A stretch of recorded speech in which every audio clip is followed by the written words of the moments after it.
20 seconds.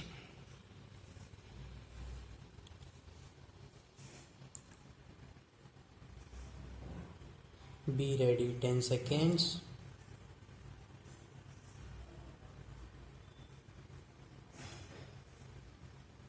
Start. Sir, the Essential Commodities Act was passed 5 years ago, and when the minister yesterday came with an amending bill, we expected that he would give us a brief report on the working of this measure for the last few years. But unfortunately, we are kept in the dark in regard to the exact working of the Act and the nature of the difficulties the minister is facing. Sir, as far as I know, many of the provisions of this enactment have been observed more in violation by his agents at the state level.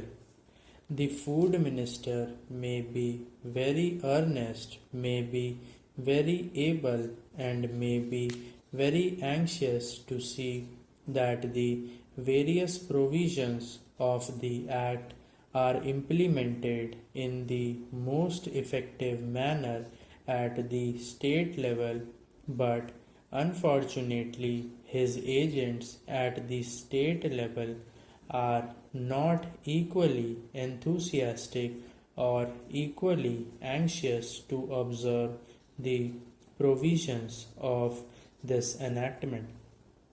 The most important objectives of this enactment are to control the supply and distribution of commodities and to maintain a stable price level.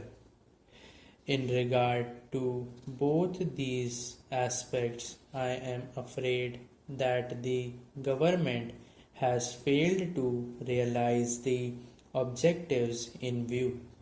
Some time passed when there was scarcity of food grains, attempts were made to make procurement for certain wholesale merchants and from rice mills. In my own state, I know many of the instances of such procurement were after making known that certain things had to be done and certain steps had to be taken by merchant community. Nothing was done later on by the government when they found that these very orders of the government were violated. As a result of the violation, there was a consequent rise in the prices of food grains. In respect of other commodities like iron and steel, paper, etc., we see a lot of speculative activities, but the provisions of the Act have not been brought to bear on them.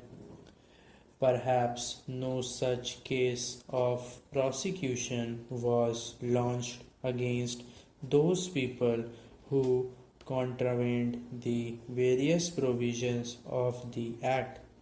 We are interested to know in how many cases the government have taken steps to prosecute individuals who have violated the various sections of the Act. The minister said that the powers under the Act were not adequate. We sympathize with the food minister, but I want to know what action has been taken in this regard by the various state governments. In regard to the amending provision, I want to know from the minister what would be his difficulty even if minor offences are taken to courts of law.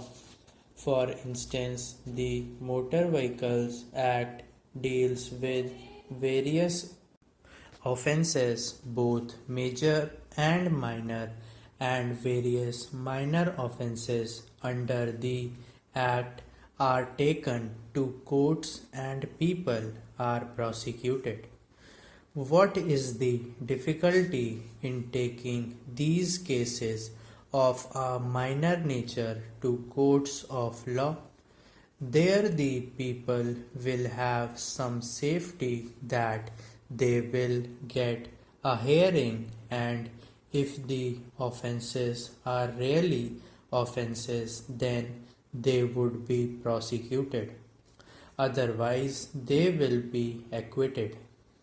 Here the minister says that there should be a security deposit. If there is a violation of a particular provision of the enactment, then the executive authority will have the power either to confiscate a part of the amount or the whole of the amount. We are clothing the executive authority with more powers. I do not grudge giving powers to the executive authority provided they are used properly and effectively and in a most fair manner.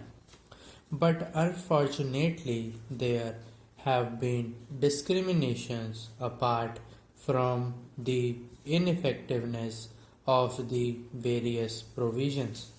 Wherever these provisions were used, there had been discriminatory use of these provisions against a few or in favor of a few.